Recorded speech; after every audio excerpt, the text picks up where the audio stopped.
આમ આદમી પાર્ટી એમ કહે છે કે કોંગ્રેસ છે એ બી ટીમ છે. શું ખરેખર બી ટીમ છો? ભાજપને કહેવાથી તમે કામ કરો છો? આ સવાલ તમારે આમ આદમી પાર્ટીને પૂછવો જોઈએ કે હરિયાણામાં તમારું એક પણ ઉમેદવાર જીતે એમ નહોતો, એક પણ તમે ફોર્મ ભરી શકો એમ નહોતા, ત્યાં તમામ ઉમેદવારો ઊભા રાખીને કોંગ્રેસને હરાવી. તમે કોંગ્રેસને બી ટીમ કહો છો?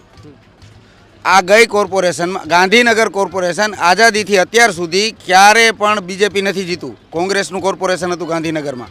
ત્યાં પણ તમે બધા વોર્ડમાં ઉમેદવારો ઊભો રાખીને કોંગ્રેસને હરાવી અને ભાજપને જીતાડી. તમે કોંગ્રેસને બી ટીમ કહો છો? ગઈ ચૂંટણીમાં 2022ની ચૂંટણીમાં 182 ધારાસભ્યો ગુજરાતમાં ઊભા રાખીને કોંગ્રેસને હરાવીને ભાજપના ખોળામાં 156 દઈ દીધી. તમે કોંગ્રેસને બી ટીમ કહો છો ભાજપની? ગઈ કોર્પોરેશનની ચૂંટણીમાં તમામ નગરપાલિકામાં તમે આમ આદમી પાર્ટીના ઉમેદવાર રાખ્યા. જૂનાગઢમાં તમારો એક પણ ઉમેદવાર નથી જીતો, જ્યાં તમે 48 ઉમેદવાર રાખ્યા હતા અને કોંગ્રેસની માત્ર 11 આવવા દીધી. તમે કોંગ્રેસને ભાજપની બી ટીમ કહો છો? ભાજપની બી ટીમ તો આમ આદમી પાર્ટી છે. એટલે આમ આદમી પાર્ટી એવા આરોપો નાખાવે છે કે જ્યારે ગઠબંધનની વાત થઈ હતી એટલે હવે આ વખતે ગઠબંધન તોડીને અમારી સાથે ગદ્દારી કરી છે કોંગ્રેસે, કારણ કે ઉમેદવાર અહીંયા ઊભો રાખ્યો. મેં તો ના પડે કે અહીંયા અમારો જ ઉમેદવાર ઊભો રહે, તમે તમારો ઉમેદવાર ન ઊભો રાખો, કારણ કે બીજી જે વિધાનસભા હતી ત્યાં આમ આદમી પાર્ટીએ કહ્યું હતું ને ત્યાં કોંગ્રેસનો ઉમેદવાર ઊભા થયા.